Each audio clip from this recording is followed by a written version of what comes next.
तास सोच मृतक जाने सुत पुत्री नारी, रोवहीं स्वार्थ हेतु पुकारी। जब मर गए कोई ये नहीं कहता गुरु मंत्र लिए बिना मर गई, अब इनकी आत्मा नरक में जाई, ये कोई नहीं कहता। सब यही रोते हैं कि हमार पति मर गया, अब हमका कौन संभाली रे। कोई कहता है बप्पा नहीं है, अब हमका कौन देख रेख करी। कोई रोता है कि अरे हमार लड़का मर गया, हमरे आगे पीछे कोई नहीं है, तुम्हारे आगे कुत्ता खड़ा, पाछे भैंस पड़ी है, फालतू बात मत कर स्वार्थी जीव। अब इस तरह से रोना धोना चालू है।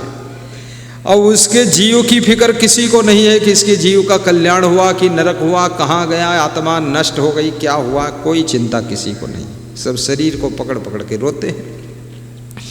तास सोच को ने कन करई, हरि विमुख धौ कस दुख परई। और ये सोच किसी को नहीं है कि इन्होंने भक्ति नहीं किया, सत्संग नहीं सुना, गुरु मंत्र नहीं लिया, पुण्य नहीं किया, दान पुण्य नहीं किया, कुछ ऐसा अच्छा कर्म नहीं किया, तो इसके जीव को, इसकी आत्माओं को कितना दुख मिलेगा, कितना कष्ट मिलेगा। ये सोचो, ये नरक में जाएगी आत्मा, इसकी दुख पाएगी, इसकी किसी को फिक्र नहीं, इसका सोच नहीं है। सोच यही है क्या? मृतक जाने सुत पुत्री नारी, रोवहीं स्वार्थ हेतु पुकारी। लोग यही कहते हैं अब हमरे का बचा, घर में कुछ नहीं बचा, बड़ा भाई मर गया तो कुछ नहीं है, हम तो बर्बाद हो गए। अब बड़े भाई के पीछे इतना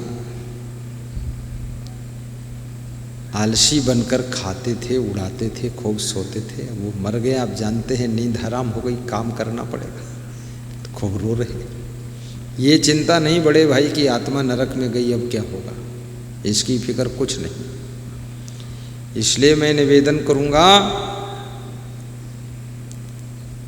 ये स्वार्थी संसार में आप परिवार का पालन पोषण कीजिए, लेकिन किसी के मना करने से भक्ति और सत्संग का त्याग मत कीजिए। सत्संग श्रवण कीजिए, भक्ति कीजिए, गुरु दरबार में आकर के गुरु की सेवा भी कीजिए, दान पुण्य भी कीजिए, क्योंकि आपके साथ में यहाँ से कोई न सामान जाएगा, न धन जाएगा, न दौलत जाएगी, न परिवार जाएगा, न गाड़ी लाड़ी वाड़ी साड़ी कुछ भी नहीं जाएगा।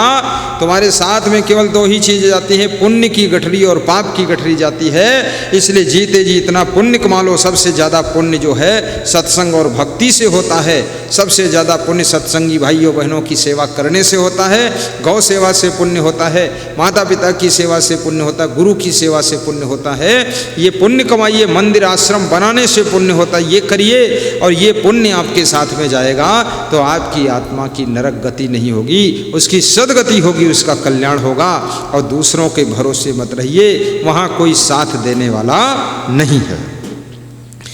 तेहि ते मई नहीं जाब नहाई, सुनि नर नारी देहि फरमाई। इसलिए मैं डबल स्नान करने अब नहीं जाऊंगी। हे नारद जी, नर नारी सब भरमा देते हैं, बहका देते हैं, गुरु मंत्र चूक जाऊंगी मैं, आप गुरु मंत्र दीजिए। राम चरण पंकज चित दीन्हा, जिहते होत पाप सब छीना। सुनत बचन मुनि अति सुख पायो, तुलसी माल कंठ पहिरायो। जब नारद जी ने ये बात सुनी तो नारद जी बड़े सुखी हुए, प्रसन्न हुए, खुश हो गए कि वास्तव में इसके अंदर गुरुमंत्र लेने की तड़फ है। और फिर तुलसी की माला पहनाया, गुरुमंत्र दिया, ज्ञान दिया और वहाँ से नारद जी फिर विदा हो रहे हैं। विप्र वैश्य नृप शूद्रवा होय पति पति बाम, हरि व्रत धारे उचित ही है तुलसी की दाम। विधि हरिहर कहा साखी करी, राम मंत्र तब दीन, वैष्णव धर्म सिखाई के, गमन पितापुर कीन। पितापुर यानी ब्रह्मलोक को नारद जी चले गए। उनके पिताजी ब्रह्मा जी थे, वो ब्रह्मलोक में रहते थे, तो गुरु मंत्र दे करके वहाँ चले गए। इधर नारद जी जब गमन कर जाते हैं, सुंदरी का पति आता है और देखता है गले में कंठी माला है, तो बहुत क्रोध आ गया। ये क्रोध ऐसा भस्मासुर राक्षस है, इसका क्या भरोसा कब आ जाए और किस पे आ जाए और कितना आ जाए। ये बहुत खतरनाक है राक्षस क्रोध। उत्तर प्रदेश के एक भक्त कह रहे थे कि हम पहले भस्मासुर थे, ऐसा बता रहे थे, भस्मासुर। तो हमने कहा अब, बोले अब खाली भस्म रह गए हैं, असुर खत्म हो गया, भस्म बची है। भस्म माने राख, बुझ गए, सब ठंडे हो गए। तुमने कहा कैसे ठंडे हुए? तो उनके घर में मैं पधरौनी के लिए गया था, तो सीढ़ी पे कुछ बच्चे चढ़ उतर रहे थे, खेल रहे थे, पास में मेरा भी रूम था वहीं।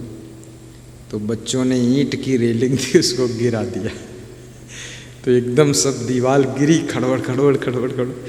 तो वो मेरे कमरे में बैठे थे, मुझसे कुछ सत्संग कर रहे थे। तो जब जोर से आवाज़ हुई, दीवार ही गिर गई, तो भागे, भाग कर गए दौड़ करके वहाँ। बच्चे तो भाग गए, बच्चे बड़े होशियार होते। बच्चे गलती करते हैं, सामान गिरा देंगे, दीवार गिरा देंगे, तुमको गिरा देंगे, फिर भाग जाएंगे, फिर दूर हंसेंगे और देखेंगे कोई तरफ मारने तो नहीं आ रहा। तो बच्चे तो भाग गए सब। वो गए वहाँ, देखा दीवार गिरी पड़ी है, वो बच्चे सब भाग गए। तो देख कर उनको पसीना पसीना हो गए। और 10 मिनट बाद आए, बोले गुरुदेव आपके ज्ञान ने हमको पूरा ठंडा कर दिया, ने आज बहुत ही तूफान हो जाता, इतना बर्दाश्त कभी किया ही नहीं। बोले बहुत। हमने कहा क्या हुआ? बोले दीवार गिरा दिया उसकी, सीढ़ी की। तो हमने कहा कोई बात नहीं, वो स्टील की रेलिंग लगेगी, अब दीवार का काम खत्म है। बोले पैसे नहीं हैं गुरुदेव। हमने कहा तो दूसरी मंजिल भी बनेगी। तो 17 लाख की दूसरी मंजिल 1 साल में बन के तैयार हो गई। तो फिर इस साल आए थे, पूछ रहे थे अब क्या करूं? तो हमने कहा सब डेंट पेंट करके फाइनल कर दो, हो जाएगा 3 महीने में। बोले ठीक है, आपकी आज्ञा से हो जाएगा। ठीक है। आदमी, ये क्रोध बहुत भयंकर चीज है, साधारण नहीं। यदि ये ग्राहक पर क्रोध आ जाए, तुम्हारे दुकान प्रतिष्ठान को जीरो पर खड़ा कर देता है। यदि वोटर सपोर्टर पर क्रोध आ जाए, तो विधायक और सांसद बनने की जो उम्मीद थी उसको जीरो कर देता है। और यदि ये पार्टी की हाई कमान पर क्रोध आ जाए, तो जो टिकट मिलने वाला था और टिकट भी कट कर खत्म हो जाता है। टी खत्म, कट हो गया, उसका नाम ही टिकट। आप अगर ज्यादा विकट बनोगे तो टी कट जो है केवल कट रह जाएगा, टी खत्म। इसलिए जिनसे लेना है टिकट, उनके बने रहो निकट, और कभी ऐसा रूप मत दिखाओ अपना विकट जिससे आपका टी हो जाए कट। बहुत सावधान। और यदि साधु बनकर बहुत क्रोध आता है, तो समझ लेना आप साधना की ऊंचाई से नीचे गिरोगे। क्योंकि क्रोध सबन को काल है, क्रोध है जंजाल, और शिव दुर्वासा क्रोध बस बहुत भय बेहाल। कपिल मुनि के क्रोध ने मारे सगर के पूत, और सनकादिक ने क्रोध करे राक्षस की हरिदूत। परशुराम महात्मा थे, भगवान राम गृहस्थ थे, परशुराम ब्रह्मचारी थे और राम जी संसारी थे। लेकिन परशुराम जब क्रोध करते हैं धनुष यज्ञ के समय जनकपुर में, तो राम जी मुस्कराते हैं और सह लेते हैं। उसके बाद परशुराम एक ब्रह्मचारी राम जैसे संसारी भगवान से क्षमा मांगते हैं। क्रोध करने वाला हमेशा छोटा हो जाता है और क्रोध को सहने वाला हमेशा बड़ा बन जाता है, और जो क्रोध करता है वो अंशा अवतार हो जाता है, और जो क्रोध को सह लेता है वो पूर्ण अवतार भगवान राम बन जाता है। इसलिए सहन शक्ति बढ़ाइए। कितने घरों में ऐसी बहुएं हैं, सब सह लेती है, गम खा लेती है। राजस्थान के एक भक्त हमारे छत्तीसगढ़ प्रदेश में रहते हैं। ज़्यादा प्रेम हो गया, अपने दुख सुख की कहानी भी कभी कभी सुनाने का मन होता तो किससे सुनाएं? या तो गुरु से सुनाना चाहिए और या तो माता पिता से सुनाना चाहिए। सभी से अपने दुख सुख की कहानी मत सुनाओ, या तो कोई परम मित्र से सुनाइए, उससे सुनाइए जो कुछ मलहम पट्टी कर सके। उसको मत सुनाइए जो और घाव को ताज़ा कर दे। निंदा बुराई करता घूमे, अरे इनका सब मामला ऐसे गड़बड़ रहा, ऐसे बोलता घूमे, उसको मत बताओ, सह लो, चुप रहो। तो उन्होंने बताया कि गुरुदेव क्या करूं, पिताजी से बहुत डिस्टर्ब रहे हम। मेरी वाइफ जो है हमारे पिता और माता दोनों से डिस्टर्ब रही। तो मैंने तो एक दिन इसको बोल दिया कि अभी राजस्थान छोड़कर चलो छत्तीसगढ़, वहाँ रहेंगे। तो इस वाइफ ने क्या कहा, तुमको जहाँ जाना हो जाओ कमाने के लिए, मैं ये बूढ़े सास ससुर को छोड़कर नहीं जाऊंगी। ये थोड़ा मोड़ा तो खटपट सबके घर में होता है, जो इतना भी नहीं सह सकता है वो संसार में जीवित भी नहीं रह सकता है। बोले ये इतनी महिला सहनशील है, इसने मेरे माँ बाप को भी निभा लिया और सबको निभा लिया, मेरे छोटे भाइयों का भी पालन पोषण कर लिया और बिजनेस को भी आगे बढ़ाने में मदद किया। और मेरे माता पिता बोले ये तो देवी घर में आ गई। याद रखना, तुम्हारे में सहन शक्ति अगर है तो तुम माता पिता सास ससुर भाई बहन सबको निभा सकते हो और सबको आगे बढ़ा सकते हो। अगर गम खाने की क्षमता नहीं है तो आप अकेले भी परेशान हो जाओगे, उलझ जाओगे। इसलिए गम समान भोजन नहीं, जो कोई गम को खाए, अम्बरीश गम खाइया दुर्वासा बिललाए। दुर्वासा कभी शांति नहीं पाते थे तो ऋषि, पर उनको क्रोध बहुत आता था, जरा सी बात नहीं सह पाते थे। तो ये पंडित कृष्णदत्त को क्रोध आ गया और अनावश्यक क्रोध आया, क्योंकि उनकी धर्म पत्नी सुंदरी देवी ने गुरुमंत्र लिया है। इस बात पर क्रोध आया है कि गुरुमंत्र क्यों लिया है, क्या जरूरत थी, क्या जरूरत थी।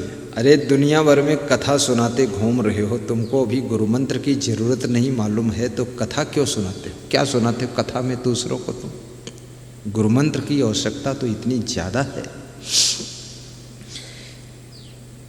कही के कहे लीन तई माला, किसके कहने से तुमने माला पहना? ये कंठी कैसे ले लिया तुमने? क्या मेरे से पूछा था तुमने? क्यों लिया अपने मन से? जानी परा पहुँचा तव काला, मुझे लग रहा है तुम्हारा काल तुम्हारे निकट पहुंच गया है, तेरे को मार ही डालूंगा आज। सुंदरी ने कहा, आज पति जी पहली बार इतना गर्म हो रहे हैं, बिल्कुल काल बनकर आ गए। तो उसने फिर जवाब दिया, क्या कि पति जी मैं कुछ बोलूं? बोले अभी चुप, मैं जोश में हूं, मैं पहले बोल लूं जो बोलना है। बोलो, क्या बोलोगे आप? अब ते तोरो चाहसी जो प्राणा, नाही तो कटी हूँ शीश कृपाणा। अगर तू अपने प्राण रखना चाहती शरीर में तो अभी सोच ले, कंठी माला निकाल कर धर बाहर, नहीं तो तलवार से तेरा सर काट के अलग कर दूंगा। पूरा फाइनल सुन ले, उसके बाद विचार कर। तो उसने हंस करके कहा, पति देव ये शरीर आपका है तो सर की चिंता क्या है। चहो तन टोक टोक करी डारो, भावई अनल माही यही जारो। चाहे शरीर के टुकड़े टुकड़े कर डालो और आपकी इच्छा हो, आपकी भावना हो तो इसको आग में जला दो, जिंदा जला दो। क्योंकि जिस दिन शादी हुई उस दिन से ये शरीर आपकी पत्नी बन चुका है। अब आप इसको मारो काटो जो भी करो, हम समर्पित हैं। धरती खोदी तोपि बरु देहु, तजौ न राम ही प्रणमयेहु। धरती खोद कर जिंदा मुझको गाड़ दो मिट्टी में तो भी ये राम भक्ति का, गुरु भक्ति का प्रण त्याग नहीं करूंगी। मेरा भी संकल्प सुन लीजिए आप। जिने प्रथमई करी पाछे छाड़ा, तिन्हई जानिए स्वांगी भाड़ा। वो तो स्वांग करने वाले भड़ुहा लोग हैं जो पहले शुरू करे भक्ति उसके बाद पीछे छोड़ दे डर के मारे। मैं तो प्राण दांव पर लगा दूंगी। आपको मारना है तो मारिए, लेकिन हम कंठी नहीं निकालेंगे। तुम सिर काट कर कंठी निकाल कर फेंक देना जब मैं मर जाऊंगी। पंडित कृष्णदत्त ठंडी सांस लेते हैं, सोच में पड़ जाते हैं। धमकी दे रहे थे, मारने का मन नहीं था, प्रेम बहुत था। तो फिर पंडित कृष्णदत्त बोले, क्या अश अबला के वचन सुनी, गुनी दुजे रहो चुपाए। काढ़ी देऊं तो जग हसे, मारे हत्याया।